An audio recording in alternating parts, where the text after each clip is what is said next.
सेवा जोहर साथियों। मैं आज आदिवासी समाज के संबंध में कुछ महत्वपूर्ण सुझाव और अपनी बातें बता रहा हूँ। आप लोग ज़रूर सुनें। इस देश में लगभग 8.5% के आसपास आदिवासियों की आबादी है। 8.5%। और आदिवासियों की जो तमाम प्रकार की जो समस्याएं हैं उनका संवैधानिक तरीके से समाधान भी है। आदिवासियों के लिए संविधान में कई प्रकार के संवैधानिक अधिकार दिए गए हैं। और दोस्तों, आपको पता ही होगा कि आज आदिवासी अपनी मूल पहचान और अपने जीवन संकट के दौर से गुजर रहा है। आदिवासी सामने अपनी पहचान को बचाए रखने की सबसे बड़ी मतलब सब बहुत बड़ा खतरा है। आदिवासियों की पहचान को कहीं ना कहीं से ख़त्म करने का षड्यंत्र पूरे देश में चल रहा है। आदिवासियों को आपको पता ही होगा दोस्तों कि आदिवासियों की संस्कृति और पहचान को ब्राह्मणीकरण या अन्य धर्म के जो व्यवस्था है, जो मान्यताएं हैं, उस पर आदिवासियों पर ज़बरदस्ती थोपा जा रहा है। और इसमें तो यदि ये अभी लगातार ये चल रहा है, उसके साथ दोस्तों आपको पता ही होगा कि जिस जल जंगल ज़मीन और प्रकृति के बिना आदिवासियों का जीवन संभव नहीं है, तो आदिवासी जहाँ पर रहते हैं वहाँ पर प्राकृतिक संपदा भयंकर है। तो आदिवासियों को जल जंगल ज़मीन पर आदिवासियों का मालिकाना हक, मतलब देश में सबसे पहला मालिकाना हक आदिवासियों का है। वहाँ से आदिवासियों को बेदखल करके जो प्राकृतिक संपत्ति है, संपदा है, उसको पूंजीपतियों को कौड़ियों के भाव पे बेचा जा रहा है। आदिवासियों के लिए जो संविधान में 5वीं 6वीं अनुसूची की जो संवैधानिक व्यवस्था की गई है, उसको साथियों लागू करना तो दूर, आदिवासी अपनी पहचान, संस्कृति और इस देश में, अपने देश में प्राकृतिक संपत्ति को बचाने के लिए सरकार या किसी भी नीति का विरोध करते हैं तो उनके शासक वर्ग के द्वारा तमाम प्रकार से उन्हें नक्सलवादी या जो भी पर अलग अलग समस्याएं हैं उस घोषित करके कुत्तों की मौत मार दिया जा रहा है। आज देश में 10 करोड़ आदिवासियों में से 1.5 करोड़ आदिवासियों को कहीं ना कहीं नक्सलाइज के नाम पे ख़त्म किया गया है। कहीं डैम के नाम पर, कहीं विकास के नाम पर, कहीं बाघ परियोजना के नाम पर, कई राष्ट्रीय उद्यान के नाम पर, कई संरक्षित जंगलों के नाम पर, कई औद्योगिक क्षेत्र के नाम पर, कई कंपनियों के नाम पर, इस प्रकार से आदिवासियों को विकास के नाम पर लगातार आज़ादी के बाद से ही विस्थापित किया जा रहा है, उजाड़ा जा रहा है। आज देश की सरकारें आदिवासियों को इस देश में मूलवासी यहाँ के इस देश के इंडिजिनस पीपल मानने से भी इनकार कर रही हैं और उनकी पहचान को ख़त्म कर रही हैं। आज आदिवासियों को अपने अस्तित्व को बचाने की बहुत बड़ा संकट अभी खड़ा हो गया है। आज आदिवासी, जब तक आदिवासी अपने भूभाग पर है, अपनी आदिवासियत को जीता है, अपनी संस्कृति, रीति रिवाज, अपनी परंपरा के साथ जीता है, और तब तक वह भूभाग आदिवासी भूभाग मतलब ट्राइबल लैंड भी रहेगा। वो जब तक आदिवासी अपनी मूल संस्कृति, अपने जो मूल पहचान है उसके साथ जब रहेगा, तब तक वह आदिवासी लैंड रहेगा, ट्राइबल लैंड रहेगा वो। और तब तक, जब तक आदिवासी की ये मूल पहचान है, तब तक उस जल जंगल जमीन को सरकार किसी गैर आदिवासी को नहीं दे सकती। इसकी व्यवस्था संविधान में की गई है। 5वीं अनुसूची के अंतर्गत जो भी क्षेत्र आता है, तो आदिवासियों की जो रूढ़िगत मान्यताएं हैं उनको संविधान ने मान्यता दी है। 5वीं अनुसूचित क्षेत्र, जो अनुसूचित क्षेत्र है आदिवासियों का, उस पर कोई भी सामान्य नियम कानून आदिवासियों पर थोपा नहीं जा सकता। आदिवासी अपना स्वतंत्र जीवन शैली जीने में, स्वतंत्र काम करने में आदिवासियों को सारी स्वतंत्रता है, राइट्स है, पावर है। भारत का संविधान कहता है हजारों सालों से आदिवासी पीढ़ी दर पीढ़ी अगर उस किसी भी जमीन पर अपनी संस्कृति के साथ रहता है तो वहां से आदिवासियों को कोई माय का लाल नहीं हटा सकता, सरकार भी नहीं हटा सकती। इस बात को याद रखना, सरकार भी नहीं हटा सकती। इसलिए वहां से आदिवासियों को निकालने के लिए क्या कर रहे हैं, जैसे वहां से मतलब आदिवासियों को अपने गोली का सहारा या डरा धमका कर वहां से आदिवासियों को हटवाया जा रहा है। दोस्तों, ये ऐसी व्यवस्था आदिवासियों को मतलब जो मूल पहचान है उसको ख़त्म करने की ऐसी व्यवस्था के बनाने वाले कौन लोग हैं? इस सवाल का जवाब हम आप सबको ढूंढना चाहिए। आदिवासियों आदिवासी इलाके में इतने ज़्यादा हालत ख़राब कर दिए हैं, इतने ज़्यादा हालत बिगाड़ दी है कि वहाँ जीवन जीने लायक परिस्थिति प्रॉपर तरीके से नहीं रही है। और यह सब काम शासक वर्ग जानबूझकर कर रहा है। शासक वर्ग ये सारे काम जानबूझकर कर रहा है। पता है क्यों? क्योंकि जहां आदिवासी बरसों से निवास करता है उन इलाकों में ज़मीन के नीचे बहुमूल्य मिनरल्स, धातु वहाँ छुपा हुआ है। वहाँ कोयला है, सोना, हीरे, मैग्नीज, बॉक्साइट, यूरेनियम, लोहा और ऐसे ही लगभग 90 प्रकार के खनिज वहाँ पर मौजूद हैं, जिसकी कीमत 11 लाख करोड़ है। आदिवासियों की ज़मीन के नीचे जो खनिज संपदा है उसकी कीमत कितनी है? 11,000 लाख करोड़ है। 11,000 लाख करोड़, आंकड़ा ध्यान सुनना। यदि इसे देश के 10 करोड़ आदिवासियों में डिवाइड किया जाए तो देश का हर आदिवासी इस देश का हर आदिवासी 1100 करोड़ का मालिक है। अपने इस देश का हर आदिवासी, प्रत्येक आदिवासी 1100 करोड़ का मालिक है। और ये बात पूंजीपति ब्राह्मण बनिया बहुत अच्छे से जानते हैं। इन सभी आदिवासी क्षेत्र में जो प्राकृतिक संपदा है इस पे सबकी टकटकी नजर है और ये लोग इस संपदा को लूटना चाहते हैं। लेकिन उनकी दिक्कत ये है कि भारत का संविधान उनको लूटने की खुली छूट नहीं देता है। भारत का संविधान उनको रोक लगाता है, क्योंकि आदिवासियों की जमीन कोई भी गैर आदिवासी नहीं ले सकता, और अगर लिया भी है तो उसे वापस करना पड़ता है। इसलिए हुक्मरानों ने योजना बनाकर आदिवासियों की ज़मीन पर डाका डालने का नियम लगातार बना रहे हैं। और यह योजना क्या है? योजना यह है, आदिवासी बनता है दो चीज़ों से। आदिवासी दो चीज़ों से बनता है। पहला संस्कृति, दूसरा ज़मीन की मालकियत। ये दोनों चीज़ों से आदिवासियों को बेदखल कर दो तो वह आदिवासी नहीं रह सकता। आज अगर हम आदिवासियों को उनकी संस्कृति और ज़मीन की मालकियत दोनों से यदि हम बेदखल कर देंगे तो वह आदिवासी नहीं रहेगा। आज अगर कोई कहे कि मैं जंगलों में जाकर रहूं तो वह आदिवासी नहीं बन सकता, नहीं बनता। कोई आए और कहे कि मैं आदिवासी हूं, ऐसा नहीं होता है। आदिवासी बनने के लिए संवैधानिक प्रावधान है।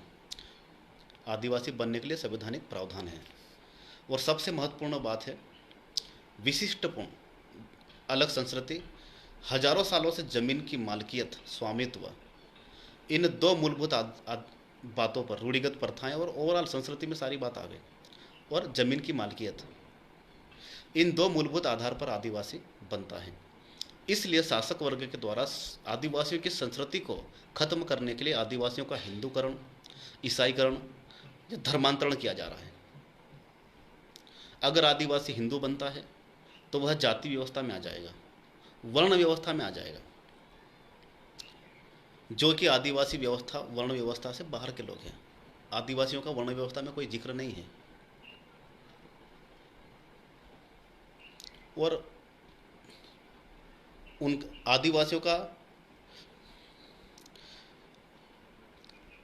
अगर आदिवासी हिंदू बन गया तो आदिवासी नहीं रहता, आदिवासियों की मूल पहचान खत्म हो जाएगी। फिर उन्हें गैर आदिवासी घोषित करने में कोई दिक्कत नहीं होगी। इसलिए आदिवासियों को सालों से, आज़ादी के बाद से लगातार हिंदू बनाने का षड्यंत्र चल रहा है, और ज़मीन की मालिकियत से बेदखल करने के लिए अलग अलग प्रकार के नियम कानून बनाकर आदिवासियों को लगातार विस्थापित किया जा रहा है। दोनों तरफ से गोलियां चलाकर, कुछ षड्यंत्र के तरफ दोनों तरफ से गोलियां चलाकर आदिवासी इलाकों को अशांत एरिया घोषित करने का प्रयास लगातार हो रहा है, और निर्दोष आदिवासियों का कत्लेआम भी हो रहा है, आप सब जानते ही हो। आदिवासी क्षेत्रों में सुख शांति से जीवन लायक नहीं छोड़ रहे हैं। हालात इतने खराब कर दिए हैं कि आदिवासियों को अपने इलाके छोड़कर सरकारी राहत कैंपों में शरण, जब जब आदिवासी अपनी संस्कृति छोड़ देगा, अपनी जमीन से भी दूर होकर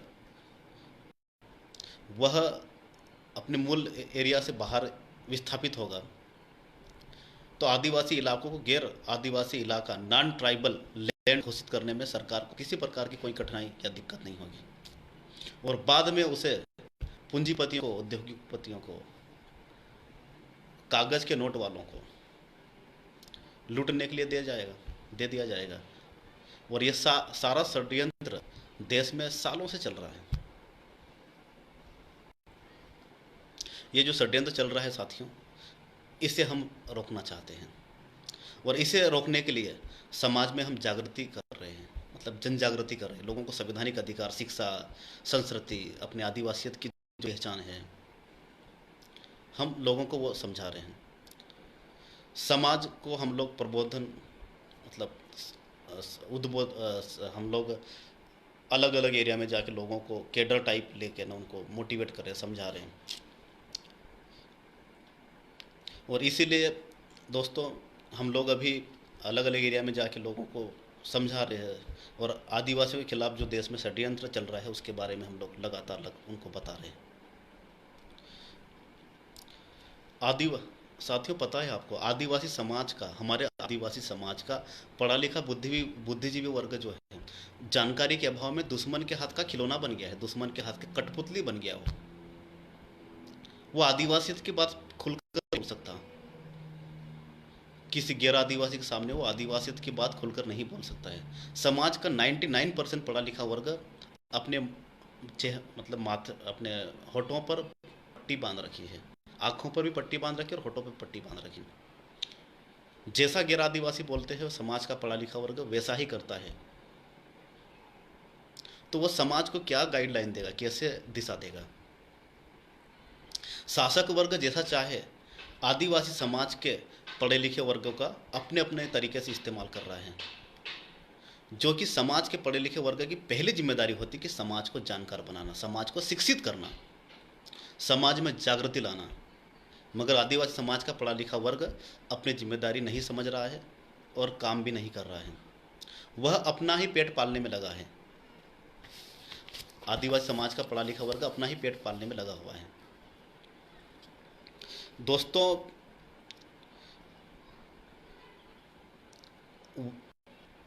यह वर्ग, पढ़ा लिखा वर्ग, अपना आत्मसम्मान, सेल्फ रिस्पेक्ट खो चुका है। दुश्मन के तलवे चाटने में ही इन्हें मज़ा आ रहा है, इन्हें मतलब शाबाशी मिल रही है, इनको बड़ा अच्छा लग रहा है। दुश्मन जैसा बोले वो इनको बहुत अच्छा लिखता है, मतलब लग रहा है। थोड़े से टुकड़े के लिए लाचारी का जीवन जीना पढ़े लिखे वर्गों को, हम जैसों को अच्छा लगता है। यह वर्ग अपनी ताकत को नहीं पहचान रहा है। पढ़ा लिखा है लेकिन ताकत ही नहीं पहचान रहा है। आदिवासी समाज का पढ़ा लिखा वर्ग अपनी ताकत को नहीं पहचान पा रहा है। और साथ में आदिवासी समाज का पढ़ा लिखा वर्ग डरपोक बना हुआ, डरा हुआ है भयंकर। वास्तव में समाज का नेतृत्व करने की जिम्मेदारी इस पढ़े लिखे लाभान्वित वर्ग की थी, लेकिन यह वर्ग क्या हुआ, अपने स्वार्थ में ही मस्त है। पढ़ा लिखा वर्ग टीवी और बीवी और अपनी ड्यूटी में मस्त है, उनको कोई मतलब नहीं। बाइक और वाइफ के चक्कर में यह वर्ग समाज की ओर ध्यान ही नहीं दे रहा है। इस वर्ग को पढ़े लिखे वर्ग को समाज को संगठित करना चाहिए था। समाज को लीडरशिप देना की जिम्मेदारी पढ़े लिखे वर्ग की थी। हम समाज के ऐसे ही पढ़े लिखे वर्ग को संगठित कर उनको जागृत कर रहे हैं, जागृत करने का काम कर रहे हैं। जागृत का पहला स्टेप साथियों आपको पता ही है, जागृति का सबसे पहला स्टेप है प्रबोधन। प्रबोधन मतलब भाषण देना या हमको समझाना, मतलब लेक्चर देना, या उसके बाद है प्रोत्साहन, उन्हें मोटिवेट करना, उन्हें प्रोत्साहित करना समाज के लिए। उसके बाद होता है प्रशिक्षण। जागृति का तीसरा सिद्धांत है प्रशिक्षण। और उसके बाद होता है प्रतिनिधित्व। चौथा सिद्धांत है प्रतिनिधित्व। और सबसे अंत में पांचवा सिद्धांत है नेतृत्व। नेतृत्व। हमारे समाज के जो नेता बने हैं वह इस प्रोसेस से नहीं गए हैं। हमारे समाज के जो नेता भी बन के जा रहे हैं ना, कोई विधायक बन रहा, कोई सांसद बन रहा, कोई मंत्री बन रहा, कोई उससे ऊपर जा रहे हैं अलग अलग। तो ये क्या फट मतलब अब यह क्या पहले ही स्टेप में नेता बन गए? इसलिए उन्हें जागृत करने की जिम्मेदारी हम सभी पढ़े लिखे लोगों को लेना होगा। जब तक ये काम नहीं होगा समाज हमारा आगे बिल्कुल ही नहीं आ सकता। समाज का अस्तित्व यदि समाज समाप्त हुआ तो सब कुछ समाप्त हो जाएगा। इस बात को आपको समझना पड़ेगी साथियों। इसलिए हमें समाज का ऋण अदा करने की भावना, समाज का, इसलिए हमको अपने सोसाइटी के ऋण को अदा करने की भावना के साथ, मतलब पे बैक टू सोसाइटी, खासकर सामाजिक आरक्षण या प्रतिनिधित्व का फायदा लेकर जो नौकरी कर रहे हैं ऐसे सरकारी कर्मचारियों में समाज की भावना निर्माण करने की जिम्मेदारी हम आप सबकी है। स्वाभिमान और आत्मसम्मान से ही संघर्ष का जन्म होता है। एक बात याद रखना दोस्तों, स्वाभिमान और आत्मसम्मान से ही संघर्ष का जन्म होता है। समाज को अपनी अस्मिता को खोजना होगा। यह और वह अस्मिता हमारे इतिहास में और हमारे महापुरुषों की विचारधारा में, आपको किसी भी महापुरुष को आप पढ़ लो, समझ लो, मिल जाएगी, आपको समझ में आ जाएगा। हमारे पूर्वजों ने हमें हमारे हक अधिकारों के लिए अपना खुद का स्वतंत्र आंदोलन मूवमेंट चलाया, आदिवासी विचारधारा और फिलॉसफी का निर्माण किया। आज हमारा समाज विचारधारा के आधार पर कोई भी आंदोलन नहीं चला रहा है, खुद का नेतृत्व नहीं है, देशव्यापी हमारा संगठन नहीं है। इसलिए हमें नए तरीके से आदिवासियों के मूवमेंट और विचारधारा का निर्माण करना होगा, खड़ा करना होगा।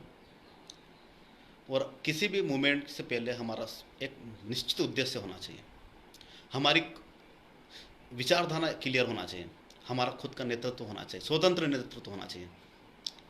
और नेतृत्व होगा तो संगठन होगा, संगठन तैयार होगा तो आंदोलन भी होगा।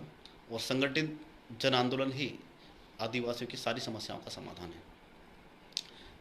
पारी कुमार लिंगो से लेकर तथागत बुद्ध, सिद्धू कानू, चांद भैरव, तिलका मांझी, बिरसा मुंडा, फुले साहू अम्बेडकर, वीर बाबूराव सेठमारे, राघोजी भांगरे, जयपाल सिंह मुंडा या काशीराम साहब का हम बात करें, जिन्होंने समाज का नेतृत्व किया, वे समाज के सच्चे वे प्रतिनिधि थे। उन्हें कोई नौकरी में आरक्षण नहीं मिला था, उन्हें कोई वेतन बढ़ोतरी या बोनस, इंक्रीमेंट, ग्रेड पे, महंगाई भत्ता या अलग अलग टीए डीए कुछ भी नहीं मिला था। जहाँ चाहिए वहाँ बदली नहीं, आरक्षित चुनाव क्षेत्र नहीं, फिर भी हमारे महापुरुषों ने, पुरखों ने समाज का सही नेतृत्व किया, प्रतिनिधित्व किया, लीडरशिप की। हमें आज जो कुछ भी मिल रहा है इन हमारे महापुरुषों के संघर्ष की बदौलत मिल रहा है दोस्तों। तो हम समाज के सच्चे समाज सेवी क्यों नहीं बन रहे, क्यों नहीं बन सकते? यह बात हमें सोचना पड़ेगा, इस बात को हमको चिंतन मंथन करना पड़ेगा साथियों। और सोच समझ कर हमको निर्णय करना होगा, क्या हमारा आचरण समाज को तरक्की की ओर ले जाने वाला है? क्या हमारा आचरण, हमारा काम, हमारा सोच समाज को तरक्की की ओर ले जाने वाला है या समाज को गर्त में डुबाने वाला है? इस बात पर हमको मंथन करना होगा। बुद्धिजीवी वर्ग के बारे में आपको पता ही होगा, बाबा साहेब अम्बेडकर कहते हैं, समाज का उत्थान हुआ तो उस समाज के बुद्धिजीवी वर्ग जिम्मेदार है, और यदि समाज का सत्यानाश हुआ तो भी बुद्धिजीवी वर्ग जिम्मेदार है। यह बात बाबा साहब ने कही है।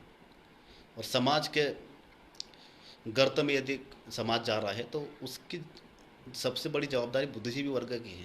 भाई, आप समाज को कैसे गर्त में लेने जा रहे हो, कैसे डाल रहे हो? यदि समाज गलत दिशा में जा रहा है तो उसको आप रोक क्यों नहीं रहे हो?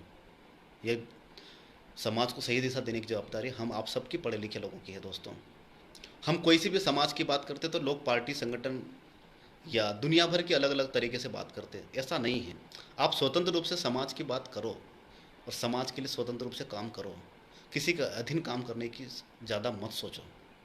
जब देखो तब आप गुलामी में या गुलामी की बात करते हो, या जैसा दूसरा गैर आदिवासी बोलता उसकी भाषा या उसकी बातों का आप दोहराते हो और अपने भाई लोगों का विरोध करते हो आपस में। अगर हमारा समाज का पढ़ा लिखा वर्ग गलत आचरण करता है, गलत आचरण क्यों करता है? क्योंकि वह गलत सोचता है, और गलत इसलिए सोचता है क्योंकि वह दुश्मन का लिखा हुआ इतिहास पढ़ता है। जैसा पढ़ता है वैसा ही अर्थ निकालता है। उसका मूल उद्देश्य क्या है, उसका अर्थ क्या है, भावार्थ क्या है, वह नहीं जानता। जब तक समाज के ऐसे पढ़े लिखे लोगों को अपने तर्क के आधार पर पढ़ना नहीं आएगा, उन्हें बुद्धिजीवी हम नहीं कह सकते। कागज पर जो लिखा है, कागज पर जो लिखा है उसे किसी को भी कोई भी पढ़ सकता हो। कागज पर लिखा हुआ जो पढ़ते हैं, कागज पर जो लिखा हुआ है उसे पढ़ते हैं, उसे साक्षर कहते हैं। लेकिन कागज पर जो लिखा नहीं है और उसे जो पढ़ते हैं, कागज पर नहीं लिखा है लेकिन उसे हम जो पढ़ते हैं उसे बुद्धिजीवी कहते हैं। जब तक हमारे समाज का पढ़ा लिखा वर्ग यह नहीं करेगा, हमारी समस्याओं का समाधान करने वाला आंदोलन, मूवमेंट कभी सफल नहीं होगा। इसलिए हम समाज का पढ़े लिखे बुद्धिजीवी वर्ग का, मतलब इस प्रकार के बुद्धिजीवी वर्ग का हम लोग निर्माण करना चाहते हैं।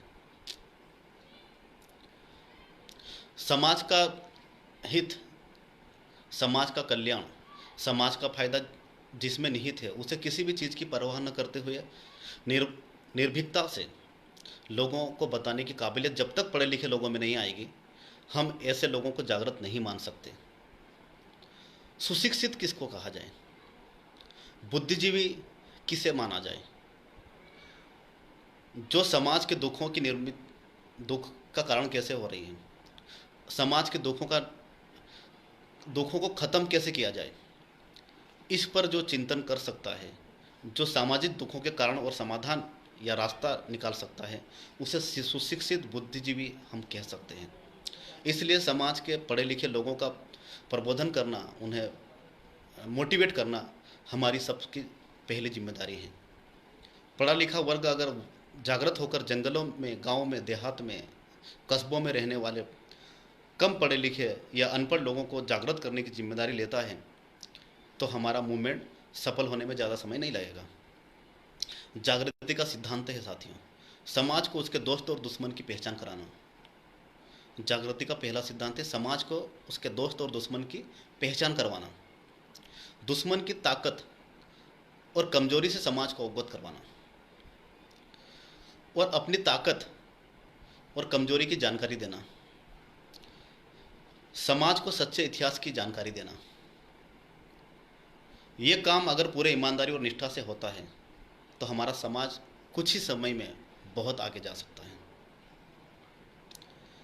जागृति का एक दूसरा सिद्धांत भी है, संकट के समय में जो जागृत होता है, संकट के समय में जो जागृत होता है उसे हम अनपढ़ कहते हैं।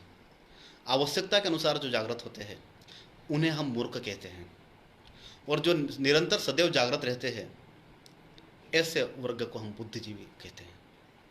पढ़े लिखे बुद्धिजीवी लोग समाज की आंखें होती है, उन्हें समाज की रक्षा आंखों में तेल डालकर करना चाहिए। इसलिए बुद्धिजीवी वर्ग ने समाज की विचारधारा के आधार पर तैयार करने का काम करना चाहिए और समाज में परिवर्तन निर्माण के लिए लगातार ईमानदारी से काम करना चाहिए। और समाज में यदि परिवर्तन लाना है तो सबसे पहले लोगों में, उनके विचारों में, उनके सोचने के तरीके में मूलभूत हमको परिवर्तन लाना पड़ेगा। एक विचार बदलने के लिए दूसरा, एक विचार को बदलने का कार्य दूसरा कार्य कर सकता है। विचार समाज को गतिशील करते हैं, विचार हमारे समाज को गतिशील बनाते हैं। अगर आप परिवर्तन करने का, समाज को बदलने का कार्य करना चाहते हैं तो विचार को माध्यम आपको बनाना पड़ेगा। विचार को माध्यम बनाकर ही आप समाज में परिवर्तन ला सकते हैं। आज हमारा समाज मूलभूत, आपको पता ही होगा कि ब्राह्मणवादी विचारधारा के भयंकर प्रभाव में है, और हमारा समाज को ब्राह्मणवादी विचारों से बाहर निकालना कहीं आसान काम नहीं है, लेकिन हमको उस विचारधारा से बाहर निकालना ही पड़ेगा। तभी हमारी आदिवासी की मूल पहचान सुरक्षित, संरक्षित और जीवित रहेगी। और अगर परिवर्तनवादी विचारधारा के आंदोलन के साथ जोड़ना होगा हमको, और दूसरा वैकल्पिक विचार समाज के सामने हमको प्रस्तुत करना होगा। मतलब इस व्यवस्था के विकल्प में हमको समाज में एक सही विचार हमको प्रस्तुत करना होगा, तो ही परिवर्तन संभव है साथियों। दोस्तों, मैंने ट्राइबल के संबंध में कुछ बातें ये कही है अभी, ऐसे कई मैं आपको बीच बीच में वीडियो के माध्यम से कि समाज को कैसे हम लोग मोटिवेट करें, जागरूक करें, कैसे इकट्ठा करें, कैसा संगठित करें, कैसे समाज निर्माण करें, कैसे समाज को मजबूत करें, किस दिशा में काम करें, ऐसे में मेरी बातें आपको लगातार जब भी मुझे समय मिलेगा मैं आपको वीडियो के माध्यम से बताऊंगा। मैं और आपसे उम्मीद और आशा भी रखूंगा कि मेरी जो बातें हैं वो आप समाज में जो भी हमारे पढ़े लिखे वर्ग है वहाँ तक पहुँचाएँ। चाहे आप मध्य प्रदेश में हो, या मध्य प्रदेश के 52 जिलों में है, या मध्य प्रदेश किसी तहसील, ब्लॉक, कस्बे, नगर, महानगर, शहर, या देश के अलग अलग राज्यों में, गुजरात, राजस्थान, महाराष्ट्र, छत्तीसगढ़, यूपी, बिहार, पश्चिम बंगाल, तेलंगाना, पूर्वोत्तर असम, किसी भी एरिया में आप ये बातें पहुँचने की कोशिश करें। सोशल मीडिया हमारे लिए एक, सोशल मीडिया के माध्यम से हम हमारे विचारों को एक दूसरे तक साझा करते हैं और एक दूसरे तक हमारी सूचनाओं का आदान प्रदान कर सकते हैं। दोस्तों, मैं वापस और एक बात कहता हूँ कि हमारी विचारधारा, हमारी सोच, हमारा कार्य किसी धर्म, जाति, समुदाय, पार्टी, राजनीति किसी के खिलाफ नहीं है। हम समाज के लिए समाज निर्माण का काम कर रहे हैं। हमको किसी से कोई समस्या नहीं है।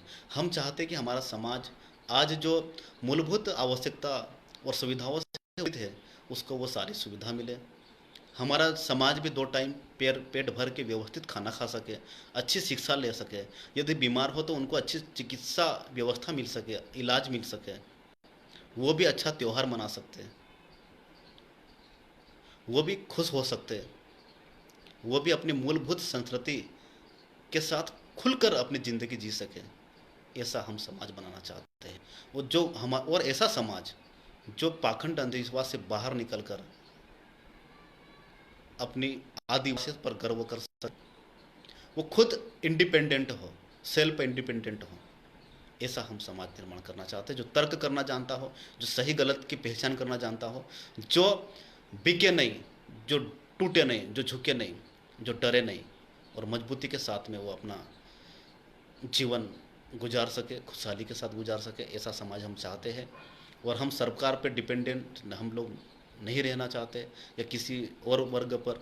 हम लोग चाहते कि हमारा समाज स्वतंत्रतापूर्वक अच्छे से ज़िंदगी जी सके और भारतीय संविधान को जान सके, और संविधान के जो भी अधिकार है उसको प्राप्त कर सके। और साथ ही इस देश में आपको पता ही होगा कि आदिवासियों, जब संविधान लागू हुआ था या संविधान जब बन रहा था, उस समय आदिवासियों के साथ सरकार ने गठबंधन किया था।